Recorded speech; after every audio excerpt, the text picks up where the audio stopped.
কে কে এই সবজিটি দেখলেই ভয় পায় আর কচু ভাবে সে খুব চুলকাবে, এই ভাবে আর কেউ তো খায়ই না। এই যে এই সবজি বানাইলাম আজ, খুব সুন্দর হয়েছে। এই যে দেখুন, গরম গরম ভাত দিয়ে খেতে খুব সুন্দর হয়েছে। তা হরে কৃষ্ণ বন্ধুরা, তোমরা সবাই কেমন রয়েছো? আজকে সবাই ভীষণ ভালো রয়েছে। তো এই যে সকালবেলা কচু একটা নিয়ে আনছিলাম, বড় একটা ডান্টি কচু। তো এই যে দেখুন, সুন্দর করে তেলের মধ্যে পাঁচফোড়ন দিয়ে একটু বেশি করে দিলাম।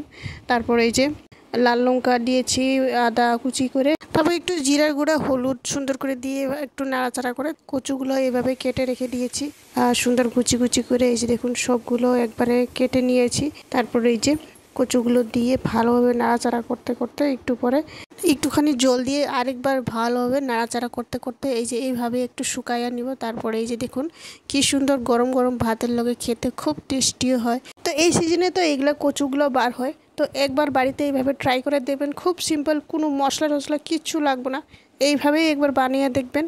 তো বন্ধুরা, ভিডিওটি কেমন হয়েছে অবশ্যই লাইক কমেন্ট শেয়ার সাবস্ক্রাইব করে জানাবেন। আশা করি নেক্সট ভিডিওতে দেখাবো। আজকের জন্য টাটা, বাই বাই।